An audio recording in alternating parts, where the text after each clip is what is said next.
Hello and welcome back to my channel. Today I'm showing you this crazy awesome way to create some beautiful farmhouse wooden signs using just one item from Dollar Tree.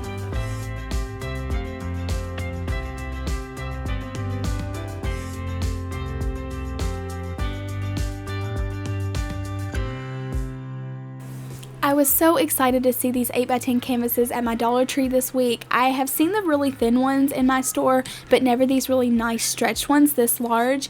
And today I'm going to show you how to disassemble these so that we can turn them into some beautiful farmhouse decor. So pretty much I'm just going to be removing them from their packages, and then I want you to be super careful if you make these because I will be using a box cutter, or you could use any kind of like an X-Acto knife I think would cut through it, or any kind of razor blade, but be super careful and hold your frame down very tightly. And then I'm just going to be cutting on the outside of those staples so that the canvas will pull away from the frame. Don't worry about the staples or the fact that you're digging your razor blade down into the wood. This will not damage it because you will not be seeing this backside of the wood pieces.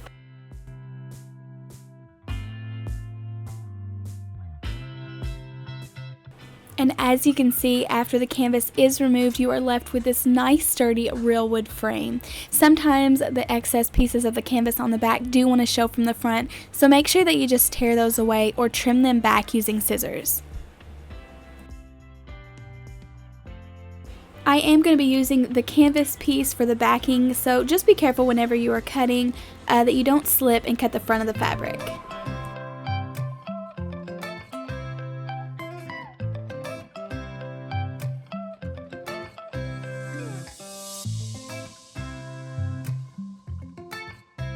So personally, my favorite way to transfer words or to make a stencil is by printing out something I like off of the computer, the letters that I want to paint. You could also freehand words or use wooden letters if you don't have a printer, or Dollar Tree even sells little alphabet stickers. You could even place those down and trace around them and paint inside of them to make the words. But I just love going on Google and typing in a cute little phrase or quote that I want it to say, and they already have some really cute little quotes put together instead of trying to build it on your own.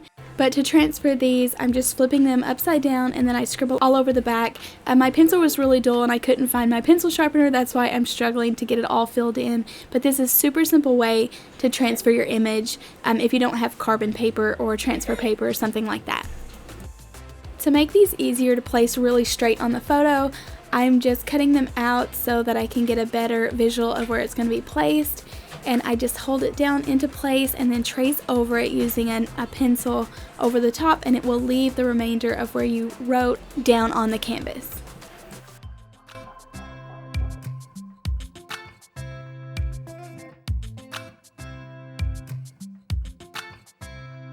I do try to apply a lot of pressure whenever I am doing this just to make sure that the image transfers really nicely, and I do try to take my time and go really carefully to make sure that I am getting the outside of the lines.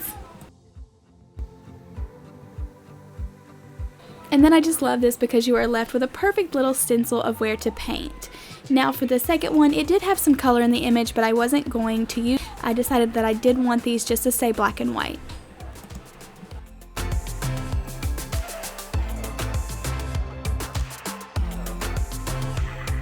I find it a lot easier sometimes, instead of using a paintbrush and paint, just to pick up these little paint markers. You can find them at Walmart or on Amazon, and then just trace over the words that I had traced. I definitely kept smudging this, and it was very easy just to take some white paint and go back and fix it, but make sure that it's dry because it did smudge and make it look gray, so I did have to go back and fix it later.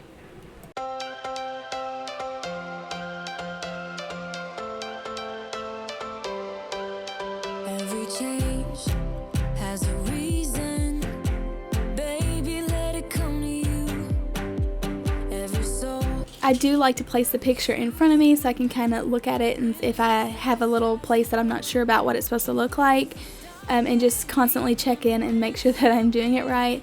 But I did love how this lettering turned out.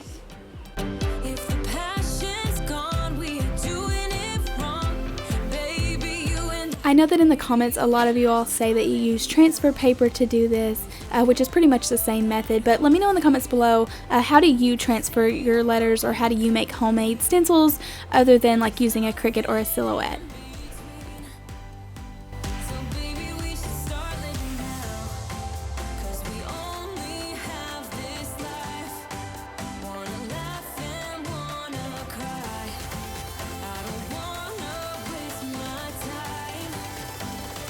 You can just take an eraser and erase all the little leftover pencil marks that you can see that didn't get covered over with paint. This one wasn't 100% dry, so when I tried to brush off my eraser shavings, it did smudge, so I did have to fill it back in with some white chalk paint. And then for the frames, I knew I wanted them a darker color than what they were. You could leave them a natural wood if that's what you like, but I'm going to be painting mine with this Waverly chalk paint in the Truffle color. You could also choose to stain these so that you could see the wood grain, or mix some paint and water and kind of stain it that way.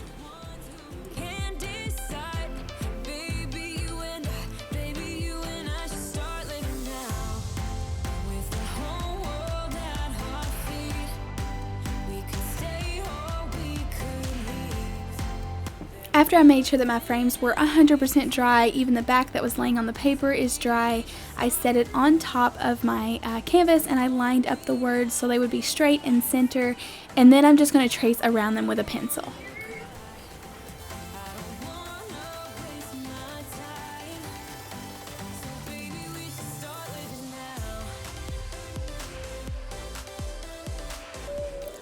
I made sure to cut about ½ an inch inside of that line that I just drew, that way that none of the canvas would stick out of the edge of the wooden frame.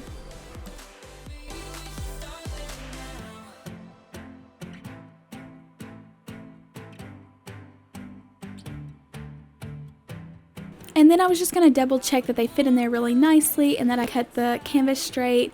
And then I'm just going to apply some hot glue to the back of this frame and hot glue the little canvas on the back. I would try to make sure that this doesn't have any wrinkles, and you do try to pull it as tight as you can. I just flipped over the frame and pushed it down onto the canvas. It tried to stick to the table, but I very quickly picked it up. And then, like I say, I tried to pull on the canvas a little bit and then tack it down with some hot glue.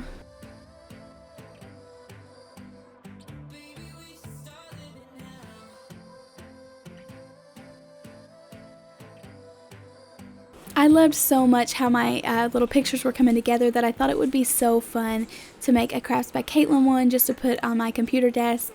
So I kind of did this a little bit farmhouse with the brown frame, but if you wasn't into farmhouse, you definitely could paint the frame any color or make it white and then use a different background instead of the white canvas, or paint the canvas a different color. You honestly could make so many things using this technique.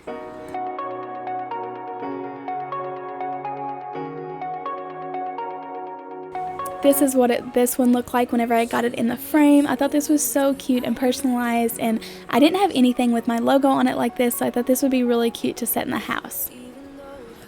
But that concludes all the projects that I have for you today. I was so excited with how these turned out. If you enjoyed them, please give it a big thumbs up. And remember, I'd love to see your all's crafts, so if you do make this or attempt anything that I've made, just make sure you tag me on Instagram at KraftsbyKatelyn. Thank you all so much for watching. Bye!